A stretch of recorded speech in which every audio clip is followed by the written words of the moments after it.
সালামুন আলাইকুম। আজকের লাইভে আলোচ্য বিষয়, আমরা গুরু কেন ধরব। আসুন এই বিষয়ে একটু বিস্তারিত আলোচনা করা যাক। যাহাকে পীর বলা হয়, তাহাকে মুর্শিদ বলা হয়, তাহাকে গুরু বলা হয়। পীরের শাব্দিক অর্থ হল বুজুর্গ, জ্ঞানী বা বুড়ো। পীর শব্দ ফার্সি শব্দ থেকে এসেছে।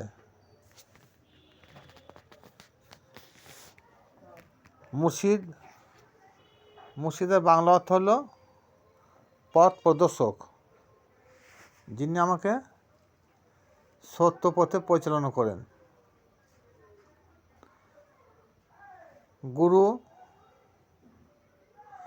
গুরু বাংলা শব্দ, যাকে ইংরেজিতে বলা হয় টিচার। তা গু যুক্ত রু, গু মানে অন্ধকার, রু মানে আলো দানকারী। গুরু ওকে বলা যায় যে অন্ধকার হতে আমাকে আলোর পথ দেখায়, তাকে গুরু বলা হয়। এবার আসুন, গুরু বা পীর মুর্শিদ ধরলে অজানাকে জানা হয়। কোরআন হাদিসে এমন কিছু কথা আছে যেগুলো আমি কোনোদিন শুনি নাই। উচ্চশিক্ষিত যেসব গুরুজনরা আছেন, তারা কিন্তু যারা কোরআন শরীফ হাদিস ঘাঁটে, তেনারা কিন্তু সেই গুরু রহস্যগুলো সব জেনে গেছেন। তার জন্য বর্তমান আলেম সমাজরা বলে থাকে যে গুরু ধরি কী করবে। তেনারা ভালো করে জানেন যে গুরু ধরলেই যে কোরআন হাদিসের যে রহস্যগুলো আমরা গোপন রেখে দিয়েছি, সেগুলো এরা প্রকাশ করে দেবে। তার জন্য এরা বলা হয় যে গুরু তো নিজের বাপ মা, কিন্তু তা নয়। বাপ মা হচ্ছে এহকালের গুরু। একটা বাপ মা আমাকে কী শিক্ষা দেবে? বাপ মা গুরুদেব আমি মেনে নিলাম, আমিও বাপ মাকে যথেষ্ট শ্রদ্ধা ভক্তি করি, কিন্তু বাপ মা কী শিক্ষা দিবে? বাপ বলবে এটা তোর মা হয়, মা বলবে এটা তোর বাপ হয়, বাপ বলবে এটা তোর কাকা হয়, মা বলবে এটা তোর মামা হয়, বা মা বলবে ওই মাঠের জমিটা তোর নামে আছে, ওই পুকুরটা তোর নামে আছে, ওই বাড়িটা তোর নামে আছে, এমুক জায়গায় ব্যাংকে টাকাটা তোর নামে আছে, এমুক জায়গায় তোমার এমুক কুটুম আছে, এমুক জায়গায় এমুক কুটুম আছে। এইসব তথ্যগুলো মা বাপ দেবে, কিন্তু ভৌগোলিক বিষয়ে যদি কিছু মা বাপকে জিজ্ঞেস করা হয়, সঠিকভাবে উত্তর দিতে পারবে না। এমনও কোরআন হাদিসে এমন কিছু জটিল কথা আছে, সেগুলো মা বাপ হয়তো জানতে পারে না আর জানাইতেও পারবে না। তার জন্যে আলাদা একটা মাস্টার প্রয়োজন আছে। যেমন একটা ছেলে স্কুলে পড়তে গেলে তার ভূগোলের মাস্টার দরকার আছে, তার ইতিহাসের মাস্টার দরকার আছে, অঙ্ক মাস্টার দরকার, ইংরেজি মাস্টার দরকার। এক একটা বিষয়ে এক একটা মাস্টার প্রয়োজন আছে। তদ্রূপ শরীয়ত, তরিকত, হকিকত, মারিফত, এই চারটি তরিকার চার ধরনের মাস্টার প্রয়োজন আছে। বর্তমান যুগে যারা আলেম ওলামাই বলে নিজেকে দাবি করেন, তেনারা শরীয়ত ছাড়া অনেক কিছু জানেন না। ইলমের তরিকত কী জিনিস বুঝে না, হকিকত কী জিনিস বুঝে না, মারিফত কী জিনিস বুঝে না। তাহলে আপনি কি করবেন বলুন? কোরআন তো বলছে, আমি দুই ধরনের কথা বলেছি। কোরআন সূরা মায়েদা ৪৮ নম্বর আয়াতে কী বলছেন? লিকুল্লি জাআলনা মিনকুম শিরআতাও ওয়া মিনহাজ। আমি একটা শরীয়তের পথ দিচ্ছি, একটা মারিফতের পথ দিচ্ছি। তাহলে মারিফতের পাঠটা কি আজ পর্যন্ত আমি মসজিদের ইমাম সাহেবের কাছে কি জলসা মহফিলে শুনেছি না শুনেছে? কখনো শুনি নাই, বা যারা ওয়াজ করে তাদের মুখ থেকে শুনতে পাওয়া যায় না। তাহলে পীর মুর্শিদের হাতে হাত দিয়ে বায়াত গ্রহণ করা, তাদের কাছে মুরিদ হওয়া, মূল বিষয় হলো আমি কে, আমার রসুল কে, আর আল্লাহকে, এগুলো জানা চেনার জন্যে। আর কোরআন শরীফের যে কিছু কথা গোপন আছে, যেগুলো অধিকাংশ তফসির আছে, সেগুলো হয়তো আমি অন্যান্য ভিডিওতে তুলে ধরা হয়েছে। তো সেই জিনিসগুলা পীর মুর্শিদ ধরে জেনে নিলে হবে, কিন্তু সেটা ওয়াজেও বলে না বা পাওয়া যায় না, আর বই কিতাবেও পাওয়া যায় না, ওয়াজ মাহফিলেও শোনা যায় না, ইউটিউবেতে ফেসবুকেও সেগুলো পাওয়া যায় না। প্রকাশ্যে গুরু ও শিষ্যর মধ্যে মুখোমুখি যখন হবে, আশেক ও মাসেকের মধ্যে যখন আলাপ আলোচনা হবে, তখন সেই জিনিসগুলো বুঝতে পারবেন, তাছাড়া বুঝতে পারবেন না। আপনার মা বাপ কখনো ইলমে লাদুনি জ্ঞান আপনাকে শিক্ষা দিতে পারবে না। ইলমে মারিফত কী জিনিস আপনাকে শিক্ষা দিতে পারবে না। তরিকত কী জিনিস শিক্ষা দিতে পারবে না। আগে বর্ণনা হলো যে মা বাপের শিক্ষা আলাদা, কিন্তু হকিকতে গুরু বা পীর হাতে হাত দিয়ে বায়াত গ্রহণ করলে আমরা সঠিক পথটা, এহেদিনা সিরাতুল মুস্তাকিম পথটা সঠিক কোনটা সেটা আমরা বুঝতে পারি। হয়তো অনেকে বলবেন যে সেই গুরু, সেই পীর, সে আল্লাহর ওলি আর নাই। এই কথাটা যারা বলবেন, তেনাদের উদ্দেশ্যে আমার বলা একটাই কথা, যে আপনারা সবাই জানেন যে হযরত আলী আলাইহিস সালাম যখন তিনি নামাজ পড়তে গিয়েছিলেন একবার কুপার মসজিদে, তা সে মতো অবস্থায় শত্রু দলের পক্ষ থেকে পায়ে বল মেরেছিল, এবং পায়ে যে বল মেরেছিল সেই সময়টা তিনি অনুভব করতে পারেন নাই, এবং রক্তে রঞ্জিত হয়ে গেছিল মসজিদ, তবু তিনি বুঝতে পারেন নাই, এবং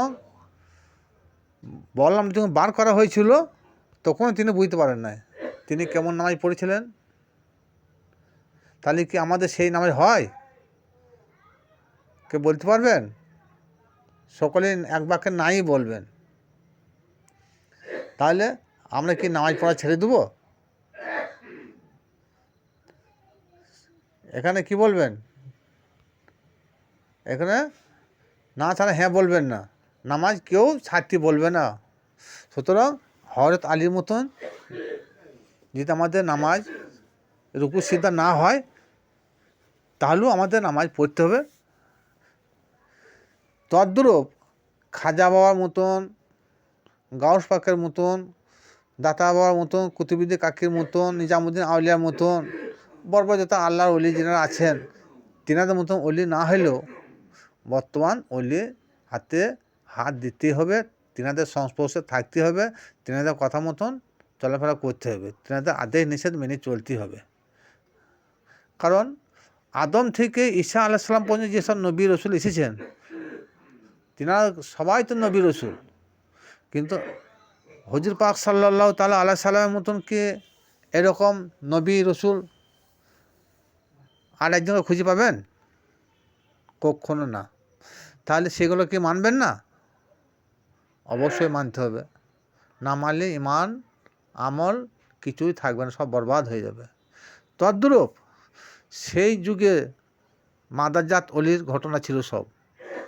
সে মাদারজাত অলি এখন নাই আর, কিন্তু সেই অলির সিলসিলা অনুযায়ী বর্তমান যিনারা পরপর বায়াতে চলে আসছেন, তেনাদের হাতে হাত রেখে বায়াত গ্রহণ করলে সে বায়াত আল্লাহ পাক রব্বুল আলামিন নিশ্চয়ই তিনি কবুল করবেন। আর সে বায়াতে হাতে হাত দিয়ে বায়াত গ্রহণ করা হলেই আল্লাহ পাক রব্বুল আলামিন কী বলেছেন? ইন্নাল্লাযিনা ইউবাইয়ুনাকা ইন্নামা ইউবাইয়ুনাল্লাহা ইয়াদুল্লাহি ফাওকা আইদিহিম। যারা বায়াত গ্রহণ করে আল্লাহ বলেন তাদের হাতের উপরে আমার হাত। এটা সূরা আল ফাতে আয়াত নম্বর 10।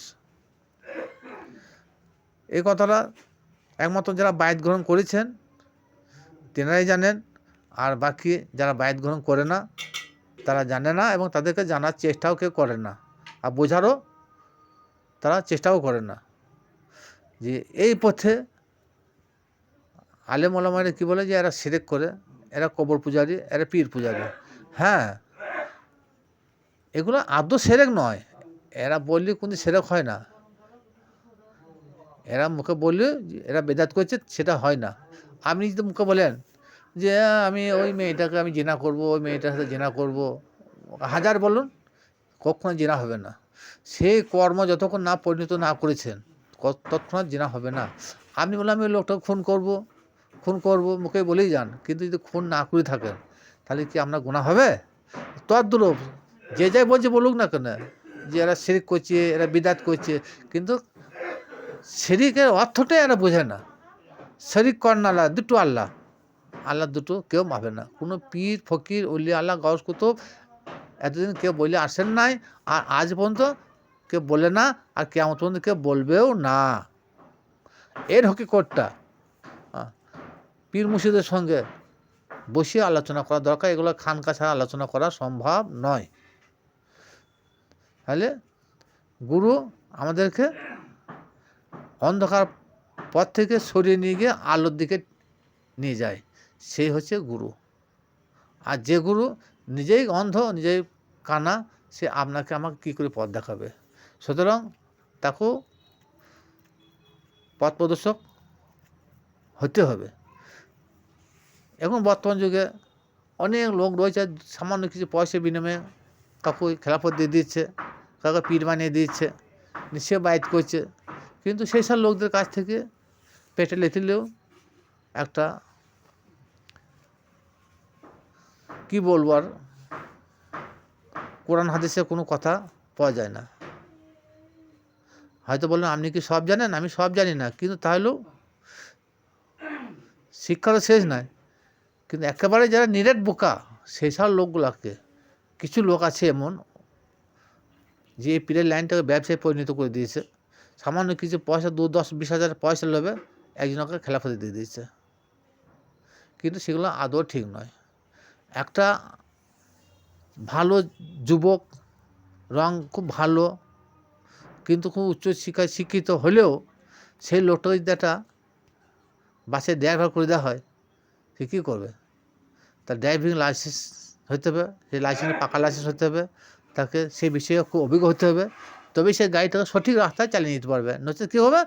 তার বয়স অনুপাতে বয়স দেখালাম, চেহারা দেখালাম, শিক্ষা দেখালাম, কিন্তু সে গাড়িতে চাপার পর যখন ড্রাইভিং করতে লাগলো তখন দেখলো কিছুটা যাওয়ার পর গাড়িটা ঢালে উল্টে দিল। কী হলো? গাড়ি গেল, ড্রাইভার গেল, যাত্রী গেল, সব চলে গেলো, অকালে জীবন চলে গেলো।